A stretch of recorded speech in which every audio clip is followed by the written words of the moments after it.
बघा, लास्ट लेक्चरला we have seen the composite बारची थेरी है ना, the theory of composite bar. Composite बारची कंडिशन काय राहते ते पण पाहिलेलं आहे आपण. सगळ्यात महत्त्वाचं जे मी तुम्हाला लक्षात आणून देतो की कंपोजिट बार दिसलं, कंपोजिट सेक्शन नाव दिसलं, एक कंडिशन जी तुमच्या डोक्यात सगळ्यात पहिले चमकली पाहिजे ती म्हणजे की चेंज इन लेंथ. किती बी सेक्शन राहिले तर सगळ्यांसाठी सेम राहील है ना, किती बी टाईपचे मटेरियल राहिले तर चेंज इन लेंथ सगळ्यांसाठी सेम असणार आहे. एवढा क्वेश्चन आहे तुमचा हा. आता येईल तुम्हाला सॉल्व मध्ये मजा, कारण आता तुमचा ऍक्च्युअल सॉल्व सुरू होईल. थोडंसं हाय झालं आपलं, पहिले सिंपल पार्ट झालेत आपले बऱ्यापैकी, आता मजा यायला लागेल तुम्हाला. थोडंसं क्वेश्चन बघा कसा आहे. A steel bar 25 mm diameter 500 mm long is coaxially. कोएक्सियलीचा अर्थ काय राहतो, एकाच ऍक्सिसवर, दोघांचा ऍक्सिस एकच आहे. कोएक्सियली enclosed in a brass tube of 30 mm internal diameter आणि 5 mm thickness. इथं 99% पोरांचा क्वेश्चन चुकून जातो. सगळ्यात पहिलं महत्वाचं काम जे करायचं तुम्हाला, ती डायग्राम ड्रॉ करा. ठीक आहे, डायग्राम ड्रॉ करतो मी. गिवन लिहित जातो पहिले पाहिजे तर. गिवन मध्ये काय काय दिसलं तुम्हाला, डायमीटर दिसला कशाचा, diameter of the steel bar. Okay चलो, so diameter of the steel, त्याला मी D1 नाव देऊन घेतो. किती आहे, 25 mm. त्यानंतर लेंथ माहीत पडली, लेंथ किती आहे, लेंथ ऑफ द बार किती आहे, 500 mm. लेंथ दोघांसाठी सारखीच राहील ना. जर कंपोजिटचा क्वेश्चन आहे तर अजून तर मला समजलंच नाही की हा कंपोजिटचा क्वेश्चन आहे म्हणून. मी इथपर्यंत वाचलं, मला माहित नाही हा कंपोजिटचा आहे की नाही आहे. एनक्लोज आणि काय सांगितलंय, it is coaxially enclose in a brass tube. त्याला काय केलंय, एकाच ऍक्सिसवर वरून त्याला ब्रास ट्यूब कनेक्ट केलेली आहे, ज्याचा ब्रास ट्यूबचा इंटरनल डायमीटर किती सांगितलंय, ब्रासचा इंटरनल डायमीटर आहे, इंटरनल डायमीटर ऑफ ब्रास किती आहे, 30 mm. आणि त्याची थिकनेस किती आहे ब्रासची, त्या ब्रासच्या ट्यूबची थिकनेस जी आहे, थिकनेस ऑफ ब्रास 5 mm. ठीक आहे. Both are fixed at their ends together. हां, इथून काहीतरी समजायला लागले की दोघांचे एंड जे आहेत ते एक सोबत फिक्स केले. Both are fixed at their ends. दोन्ही जे रॉड आहेत, एक स्टीलचा एक स्टीलचा बार आहे, एक आपली ब्रासची ट्यूब आहे, दोन्ही जे आहेत त्यांच्या एंडवर जे आहेत ते फिक्स केले गेलेले आहेत है ना. एंड्स आर फिक्स टुगेदर म्हणजे दोघांचे एंड जे आहेत ते एकाच ठिकाणी सोबत फिक्स केले गेले. बस इथं समजून गेलं तुम्हाला. इथं एक हिंट भेटली कंपोजिटची, इथं नाव देऊन दिलं कंपोजिट बीम. समजलं कंपोजिटचा क्वेश्चन आहे, समजून गेलं. Composite beam is subjected to an axial pull of P. त्या बारवर बाहेरून पुलिंग फोर्स किती लावलेला आहे आपण, P. and the composite beam elongate by 0.12 mm. अजून एक गिवन क्वांटिटी काय दिली आहे, डेल्टा L. कितीने इलॉंगेट होणार आहे, 0.12 mm है ना. 0.12 mm काय त्याचं इलॉंगेशन आहे कंपोजिट सेक्शनचं. फाइंड आउट काय करायचं आहे, the stresses develop in the steel rod and the brass tube. We need to find stress in the steel, stress in the brass. ठीक है. Brass tube, the value of P, we need to find the value of force. जो total force apply केला ना तुम्ही P, तो find out करायचा आहे. Assume for steel, ES ची व्हॅल्यू दिली, Young's modulus for the steel किती सांगितलंय, 200 kilo newton per mm square. आणि Young's modulus for the brass 80 kilo newton per mm square. एवढा तुमचा गिवन क्वेश्चन आहे. आता याची सगळ्यात पहिले गिवन दिलं गेलं, डायग्राम ड्रॉ करायचा प्रयत्न करा. काय सांगितलं होतं, कंपोजिट सेक्शन आहे म्हटल्यावर दोन्ही एंड काय असणार आहेत, फिक्स्ड. मध्ये एक बार सांगितलाय है ना, कशाचा आहे हा, स्टीलचा, ज्याचा डायमीटर किती सांगितलाय, 25 mm. ठीक आहे. या स्टीलच्या बारचा हा ऍक्सिस राहील ना, इथं असा हा सेंटर ऍक्सिस राहील, आणि याचा हाच ऍक्सिस कोएक्सियल सांगितलं ना, इथं बघा नाव सांगितलं होतं कोएक्सियल. याचा अर्थ तोच ऍक्सिस कोणाचा आहे, या ब्रासचा ट्यूबचा बी आहे. त्या ब्रासच्या ट्यूबची इंटरनल डायमीटर किती आहे, 5 mm. सॉरी, इंटरनल डायमीटर किती सांगितलं होतं, 30 mm. म्हणजे हे 25, हे जर 25 आहे आणि त्याचा इंटरनल डायमीटर किती सांगितलाय, 30. त्याचा इंटरनल डायमीटर किती सांगितलाय, 30. म्हणजे इथून 30 जर म्हटलं, या ऍक्सिस पासून जर 30 म्हटलं, वरती 15 आणि खाली 15, असं काहीतरी येईल ना. तो ट्यूब आहे बरं, तो रॉड नाही आहे. त्यांनी सांगितलंय की ट्यूब येतो, ट्यूब मधून पोकळ राहतो, पाण्याचा पाईप मधून पोकळ राहतो ना, ट्यूब म्हणतो ना आपण त्याला, ठीक आहे. तर म्हणजे हा स्टीलचा रॉड आहे तुमचा 25 mm चा, आणि वरून जी येते ब्रासची ट्यूब आहे, ज्याचा इंटरनल डायमीटर कितीचा होता, 30 चा होता. याचा कितीचा आहे, मधल्या याचा 25 आहे, बाहेरचा किती कुठपर्यंत आहे 25, आणि बाहेरचं किती आहे त्याच्यावरती 30. आणि कोएक्सियल म्हटलं तर 30 चे अर्धे 2 भाग होऊन जातील, वरती 15 आणि खाली 15. तर हा वरती 15 आणि खाली 15 आहे. तर हे किती होणार आहे तुमचं बेसिकली, हे किती तुमचं इंटरनल डायमीटर 30 mm, आणि हा ब्रासचा आहे. आणि वरून त्यांनी काय सांगितलं, 5 mm थिकनेस बी आहे त्याला. हा पट्टी तर आहे, ही मधली डायमीटरची जी पट्टी ना ती 30 mm ची आहे, पण फक्त तेवढंच नाही आहे, तर ती ट्यूबला वरती थिकनेस बी आहे. असे समजा हे दोन बोटं जोडले, थिकनेस किती mm वरती वाढली आहे, 5 mm. म्हणजे हा असा येईल काहीतरी 5 mm वरती, 5 mm खाली. थिकनेस तर दोन्ही बाजूला राहील ना, जी पट्टी आहे जाड, जो सरफेस आहे तो तर पूर्ण राहील ना असं सरफेस. तर वरती बी 5 mm, खाली पण 5 mm. बेसिकली हा गोल आहे बरं, कर्व येतो. आपण 2D मध्ये काढतोय म्हणून समोरचा भाग दिसतोय. या मार्कर तुम्हाला हा गोल आहे समजतं का, नाही समोरून जर पाहिलं तुम्हाला एवढी पट्टी दिसते ना, रेक्टँगल दिसतो तो, ठीक आहे. तर मग ही वरती 5 mm आणि खाली पण 5 mm आहे.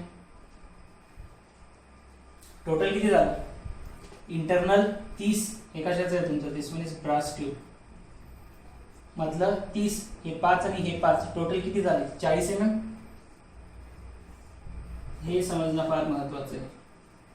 परत एकदा सांगतो बघा मी, इंटरनल डायमीटर जो होता, सॉरी स्टीलचा एक रॉड आहे, त्याचा तर काही ताणच नाही विचारायचा, स्टीलचा रॉड 25 चा आहे. आता ही ट्यूब आहे ना, जसं आता खुल्ला पाहिजे बघा, हा काय आता दिस इज अ ट्यूब, आणि या ट्यूबच्या मध्ये एक पोकळी होती ज्याच्यामध्ये एक स्टीलचा रॉड लावला गेला 25 चा. आता हा ट्यूब आहे, हा तुम्ही असा बघताय ना, तर तुम्हाला फक्त हा चौकोनी दिसतोय, पण आहे तो ऍक्च्युली कसा, गोल. तर मग हा जो ट्यूब आहे याच्या इंटरनल डायमीटर, हा जो भाग दिसतो तुम्हाला, हा काय त्याचा इंटरनल डायमीटर आहे, आतली पोकळी, आतला डायमीटर किती आहे 25 चा. आणि हा जो प्लास्टिकचा भाग आहे वरचा, हा प्लास्टिकचा भाग किती mm थिकनेसचा आहे तो, 5 mm. हे वरती बी 5 आहे, खाली बी 5 आहे ना, इथं बी 5 आहे, इथं पण 5 आहे. मग असं पकडलं तर हा वरती 5, खाली 5, 5 आणि 5 10, दोन्ही साईडला ऍड करावे लागतील ते. तर मग आतलं 30 आणि वरचं 5 खालचं 5, टोटल मिळून किती झालं 40. म्हणून त्याचा एक्सटर्नल डायमीटर किती आला, external diameter of brass, diameter of brass ज्याला आपण D2 ने दाखवूया. D2 इज इक्वल टू किती आलं मग त्याचं, 30 + 5 + 5, टोटल 40 mm. ब्रासचा डायमीटर किती भेटला, 40 mm भेटला. ठीक, कळलंय सगळं आता आहे. आता इथून आपण आपला क्वेश्चन स्टार्ट करू. हे झालं तुमचं गिवन पूर्ण. यासाठी आपल्याला हे तर माहिती की आता तुम्ही क्वेश्चन शिकलेले आहेत ना, सॉरी क्वेश्चन म्हणतो मी, थेरी बघितली आपण. थेरीमध्ये आपण चेंज इन लेंथ जे राहतं ते दोघांसाठी काय इक्वेट करतो, सेम. त्यांनी सांगितलंय ना की इथं जो आहे तो फोर्स अप्लाय होणार आहे, किती, इलॉंगेशन वाला फोर्स, P इतका फोर्स अप्लाय करायचा, आणि त्या P फोर्समुळे स्टीलच्या रॉडवर, ब्रासच्या रॉडवर किती स्ट्रेस जनरेट झाला ते काढायचं आहे, आणि तो फोर्स किती अप्लाय केला होता तो पण काढायचा आहे, P पण काढायचा आहे. एरिया तर लागेलच ना, कारण स्ट्रेस काढायचं म्हटल्यावर एरिया लागणारच आहे. असं बी तुम्ही जर सॉल्व्ह कराल तर तुम्हाला एरियाची गरज पडणारच आहे. तर एरिया पहिले फाइंड आउट करून घेऊ याच्यावरून दोघांची. 1 कोणासाठी वापरतोय आपण, स्टीलसाठी, आणि 2 कोणासाठी वापरतोय, ब्राससाठी. हा, स्टीलचा एरिया ऑफ A1 और एरिया ऑफ द स्टील काय सांगितलं होतं, डायमीटर दिलेला आहे ना त्यांनी. डायमीटर म्हणजे कसा आहे, तो गोल आहे. तर सर्कलचा एरियाचा फॉर्म्युला π/4 d1² π/4 इंटू d1 ची व्हॅल्यू, d1 किती mm आहे, 25 mm, 25 चा स्क्वेअर. इथून काय भेटेल तुम्हाला, A1 ची व्हॅल्यू युनिट mm² π/4 इंटू 25² कॅल्सी मध्ये करायचं. ठीक आहे, मी एक सोबत 2-3 आन्सर लिहून घेईल. A2 इज इक्वल टू काय म्हणतील, area of the brass. Area of brass काढायचं आहे. आता बघा इथं महत्वाचं, इथं हे चुकून झालं पोरांचं, इंटरनल डायमीटर प्लस थिकनेस ऍडच करत नाही बरोबर. थिकनेस दोन्ही साईडला ऍड करावी लागते, वरती पण आणि खाली पण. कायम लक्षात ठेवा, कायम थिकनेस दोनदा ऍड करावी लागते. तर नवीन डायमीटर जो तुम्हाला बाहेरचा डायमीटर भेटला तो किती होता 40. मग याचा अर्थ असा आहे का की हा जो ब्रासचा ट्यूब आहे तो पूर्ण 40 mm जाड आहे? नाही, त्या 40 mm मध्ये तो फक्त वरती 5 आणि खाली 5 mm इतकाच जाड आहे. हा मधला 30 mm चा भाग तर पोकळ आहे ना त्याचा. ब्रासचा भाग किती आहे? ब्रासचा बाहेरचा डायमीटर 40 आहे आणि आतली जी पोकळी आहे ती किती डायमीटरची आहे? 30. म्हणजे आपण असं म्हणू शकतो तो वरती 5 आणि खाली 5 एवढाच भरलेला आहे, बाकी तर पोकळ येतो. मग तो डायमीटर काय करावा लागतो तुम्हाला? मायनस करावा लागतो. π/4 इंटू काय करणार बघा मी आता, d2² मायनस इंटरनल डायमीटर जो होता ना di लिहून घेऊया आपण. काय केलं? π/4 अपॉन 40चा स्क्वेअर मायनस 30चा स्क्वेअर. कोणीही हुशाऱ्या करून असं लिहायचं नाही की बाहेरचा 40 आहे मधला 30 आहे म्हणजे राहिला 10, तर π/4 इंटू 10चा स्क्वेअर नाही. π/4 इंटू 40 स्क्वेअर मायनस 30 स्क्वेअर.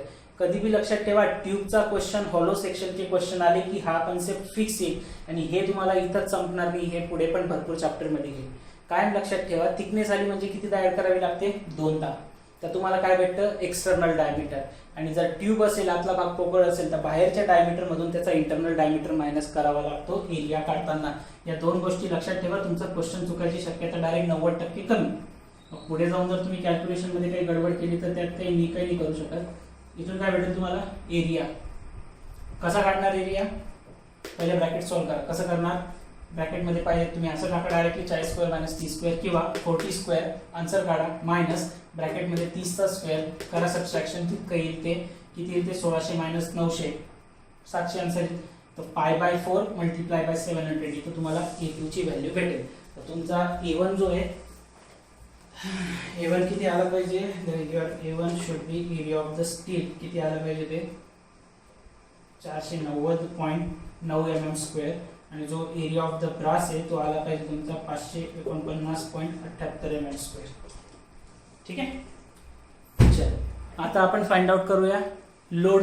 आता बघा आपल्याला काढायचं काय? A1 A2 झाला, आता P काढायचंय. जोपर्यंत असं बी P माहित पडत की तोपर्यंत स्ट्रेस माहित पडणारच नाही, कारण स्ट्रेसचा फॉर्म्युला काय होतो? P upon area. एरिया तुम्ही काढून घेतला, आता P काढावा लागेल. स्ट्रेस काढायचा आहे ना तुम्हाला. स्ट्रेस स्टीलवर किती येतोय, स्ट्रेस ब्रासवर किती येतोय. मग त्यासाठी तुम्हाला area of the steel, area of the brass माहिती होतं, पाहिजे होतं, ते आपण काढलं. पण आता force applied on the steel आणि force applied on the brass पण काढावं लागेल. तेव्हा जाऊन तुम्ही स्ट्रेस काढू शकता. टोटल लोड किती अप्लाय होतोय? Total load P which is equal to काय राहील? Load applied on the steel plus load applied on the brass. लिहू शकतो असं की तुम्ही जो लोड लावला तो काही स्टीलवर लागला, काही ब्रासवर लागला आणि दोघांची बेरीज म्हणजे काय होते? Total load. क्लिअर आहे? ठीक.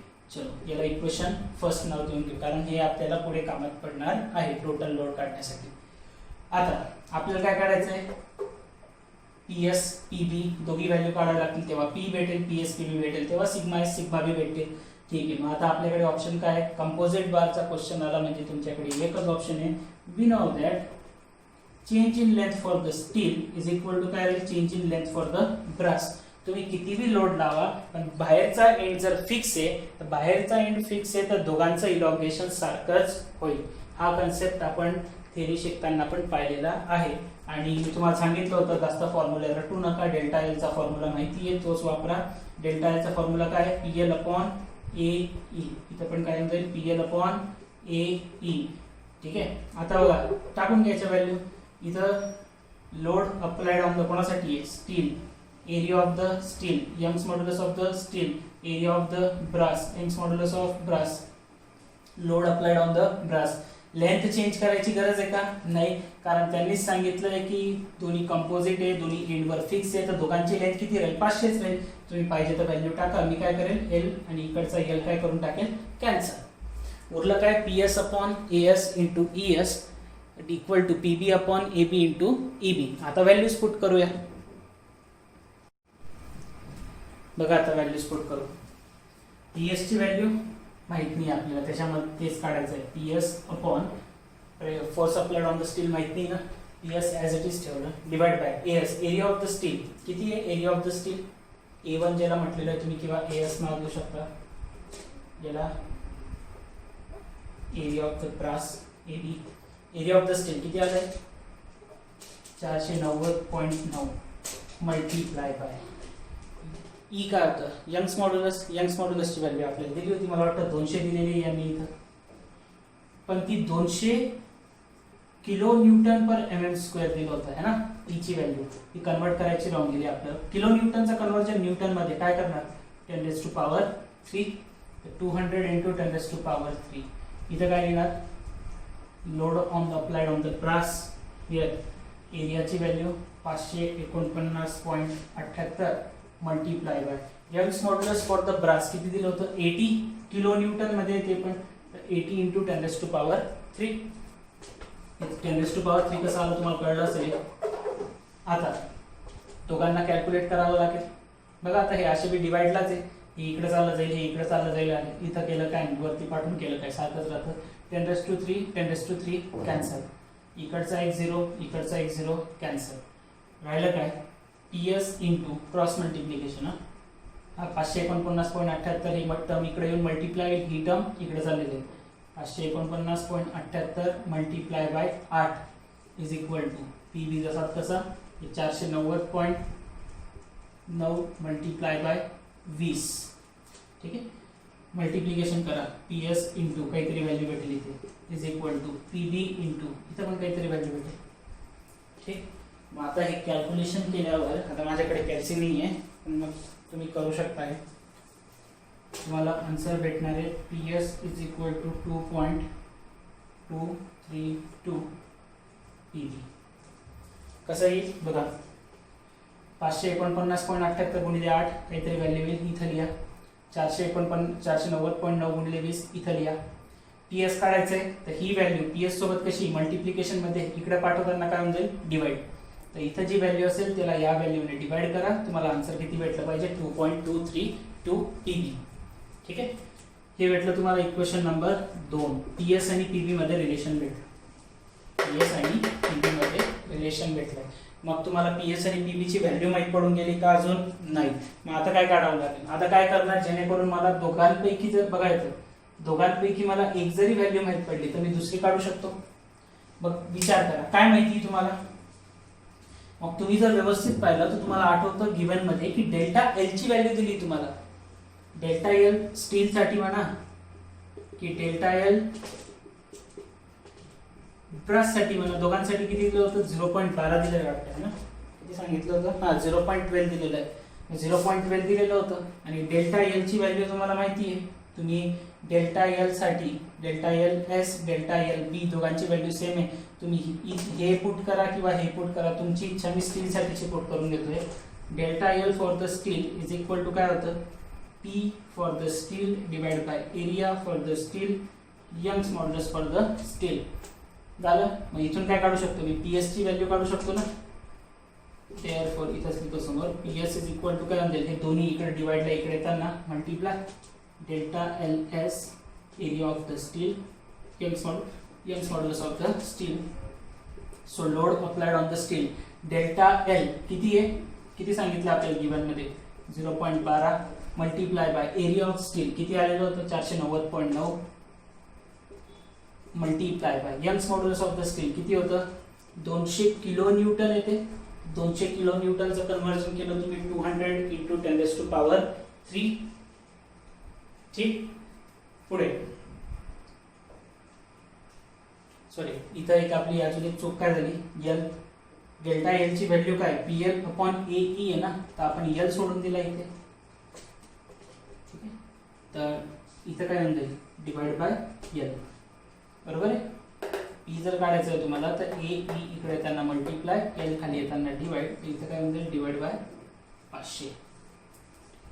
इथून भेटेल तुम्हाला व्हॅल्यू कसली? लोडची. P ची व्हॅल्यू भेटून जाईल.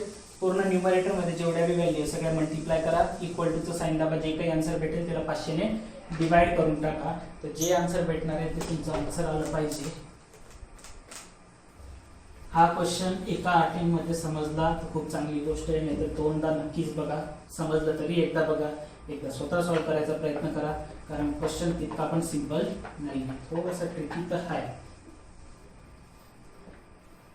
इथून काय भेटेल, PS ची व्हॅल्यू. PS ची व्हॅल्यू आन्सर किती येणार आहे आपलं 23.56 into 10 raised to power 3 Newton. PS ची व्हॅल्यू माहित पडली. हां, तर तुम्हाला असा काही डाऊट असेल मग हे करणं गरजेचं होतं का, नाही. तुम्ही नाही बी केलं तर काही फरक नाही पडत. तुम्ही इथून जरी व्हॅल्यू काढल्या तरी चालेल है ना, इथून जरी व्हॅल्यू काढल्या तुम्ही तरी चालेल. PS इथून भेटून जाईल ना. जसं हे केलं delta LS is equal to काय गेलं असतं PS into L divide by AS into ES. P माहिती का, नाही माहिती, काढू शकता का, हो. तर PS इज इक्वल टू काय आलं असतं delta LS into AS into ES divide by L. बरोबर आहे. डेल्टा LS ची व्हॅल्यू माहिती आहे, एरिया माहिती, यंग्स मॉड्युलस माहिती, लेंथ माहिती. सिमिलरली D साठी भी करू शकते असं तुम्ही delta LB into area of D into EB divide by L. Delta LB माहिती आहे, एरिया ऑफ D माहिती, EB माहिती, L माहिती. इथून पण PB आणि PS ची व्हॅल्यू निघू शकते विदाउट डुईंग धिस है ना. पण हे का करून घेतलं मी यासाठी केलं कारण मला ती कंडिशन अप्लाय करायची, तेव्हा मला हे रिअलाइज झालं की आपण असं बी काढू शकतो. आता मला ते माहित पडलं म्हणजे मला ते माहिती होतं पण मग ते विसरून गेलो होतो. पण याचा फायदा काय झाला, हे काढण्याचा फायदा काय झाला, तुम्हाला आता PS ची व्हॅल्यू माहिती आहे तर तुम्हाला परत हे करत बसायची गरज आहे का, नाही. हे जे कॅल्क्युलेशन तुम्ही इथं केलं हे करायची गरज नाही. तुम्ही डायरेक्टली इथं PS ची व्हॅल्यू टाकून PB ची व्हॅल्यू काढू शकता. तुमची इच्छा आहे, तुम्ही असं जरी काढलं, हे आता मी लिहून दिलं होतं असं तरी चालेल, तरी ते तेच आन्सर येईल. आणि जसं मी काढलेलं आहे तसं जरी काढलं तरी चालेल. कसं मी काढा, फक्त PS आणि PB ची व्हॅल्यू माहित पडली पाहिजे. आता मी परत लिहिणार नाही तर डायरेक्टली काय लिहिल, फ्रॉम इक्वेशन 2. इक्वेशन 2 पासून काय लिहिता येऊ शकतं, PS ची व्हॅल्यू किती आहे 23.56 into 10 raised to power 3 is equal to 2.232 into PB काढायचं आहे. ही व्हॅल्यू इकडे मल्टिप्लिकेशन मध्ये इकडे येताना डिवाइड. तर PB इक्वल टू काय म्हणजे 23.56 into 10 raised to power 3 divide by 2.232. तर इथून तुम्हाला भेटून जाईल प्रेशर ॲट B. तर प्रेशर ॲट B जे ते किती भेटणार आहे तुम्हाला, प्रेशर ॲट B जे तुमचं आन्सर आलं पाहिजे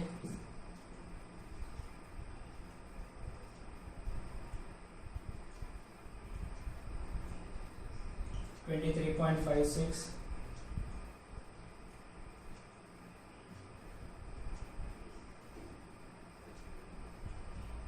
ओके. सो हे आन्सर येणार आहे तुमचं 10.56 into 10 raised to power 3 unit Newton. ठीक आहे. इथून हे व्हॅल्यूज भेटून गेले आपल्याला. बुकमध्ये ना हे थोडंसं चुकीचं दिलंय, बुकमध्ये हे डिवाइड नाही केलंय, बुकमध्ये यांनी मल्टिप्लाय करून टाकलेलं आहे. पण मला वाटतं आन्सर हेच येईल कारण 2 इंटू 10 हां ते आलं पाहिजे. आन्सर करेक्ट दिलंय पण बुकमध्ये केलं काय त्यांनी परत PS चीच व्हॅल्यू काढून टाकली. कसं 2.232 आणि जी PS ची व्हॅल्यू काढली होती त्यांनी त्याला PB समजून इथं टाकून दिलंय. तुम्ही सोडा, तुम्हाला हे कळलं, हे समजलं इथपर्यंत. PS PB that's it. कसं काढलेलं आहे हे डेल्टा Lचा फॉर्म्युला वापरून काढू शकतात किंवा PS PBचं रिलेशन जसं मी काढलं होतं तसं वापरून सुद्धा तुम्ही PB ची व्हॅल्यू काढू शकता किंवा डेल्टा LBचा फॉर्म्युला डायरेक्टली इथं वापरून तुम्ही सुद्धा PB काढू शकता. PB माहित पडून गेलं. आता टोटल लोड काढू शकतो आपण कारण इक्वेशन 1 दिलं होतं आपण बघा. From equation 1 P is equal to काय दिलं होतं तुम्ही PS प्लस PB. PS ची व्हॅल्यू किती आली 23.56 into 10 raised to power 3 plus PB ची व्हॅल्यू किती आली 10.56 इंटू 10 raised to power 3. दोघांमध्ये 10 raised to power 3 कॉमन आहे. तर 23.56 प्लस 10.56 जर ॲडिशन केलं तर टोटल येऊन जातं तुमचं 34.12 आणि 10 raised to power 3 कॉमन होता म्हणून 10 raised to power 3 Newton. 34.12 into 10 raised to power 3. आता लास्ट काय एक आन्सर झाला आपलं P काढायचं. अजून काय काढायला सांगितलं होतं त्यांनी आपल्याला, लोड काढायला, स्ट्रेस काढायला सांगितलं आहे. Sorry, stress on the steel काय करणार, force applied on the steel divide by area of the steel. Force applied on the steel किती आहे 23.56 10 raised to power 3. हे PS अपॉन AS लिहिलं आहे बरं. Sigma S is equal to PS upon AS. PS ची value आपली 23.56 होती आणि एरिया ऑफ द स्टील सुरुवातीला आपण काढलेलं आहे एरिया ऑफ स्टील. आता ते माझ्याकडे नाही म्हणून मी इथून लिहून घेतो. 490.9 आलं होतं ते 490.9. तर सिग्मा ऑफ स्टील इथून भेटून जाईल तुम्हाला and your answer should be sigma of स्टीलचं आलं पाहिजे 48 न्यूटन पर mm स्क्वेअर. ठीक आहे, 48 न्यूटन पर mm स्क्वेअर हे तुमचं आन्सर आलं पाहिजे. सिमिलरली सिग्मा बी पण काढावं लागेल ब्राससाठी. काय करणार, PB upon AB load applied on the brass divide by area of the brass. Load applied on the brass किती आलाय 10.56 10⁻³ divide by area of the brass किती आला होता आपला, एरिया ऑफ द ब्रास आला होता आपला 549.78 549.78. याचं काम झालेलं आहे.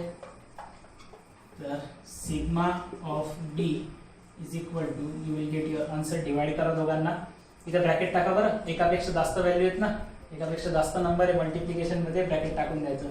तर ब्रॅकेट टाकल्यानंतर तुमचं आन्सर येईल 19.2 that is 19.2 Newton per mm square. That's it. हा झाला तुमचा एक पूर्ण क्वेश्चन. थोडासा मोठा आहे, एकच क्वेश्चन घ्यायसाठी घेतोय मी, कारण तुम्ही हा क्वेश्चन परत दुसऱ्यांदा सॉल्व्ह करून बघा. जमत असेल, कळलं असेल तरी पण दुसऱ्यांदा सॉल्व्ह करून बघा, कारण या टाईपचा क्वेश्चन येण्याची शक्यता जी आहे ती फार कमी आहे ना. पण जर विचारला गेला तर हा क्वेश्चन नक्कीच मी सांगतो तुम्हाला 6 ते 8 मार्क्ससाठी विचारला जाईल, असा जर क्वेश्चन विचारला गेला तर. ठीक, चला मग आजचं लेक्चर आपण इथंच थांबूया. नेक्स्ट लेक्चरला आपण अजून 2-3 न्यूमरिकल घेऊ असे कंपोजिटचे.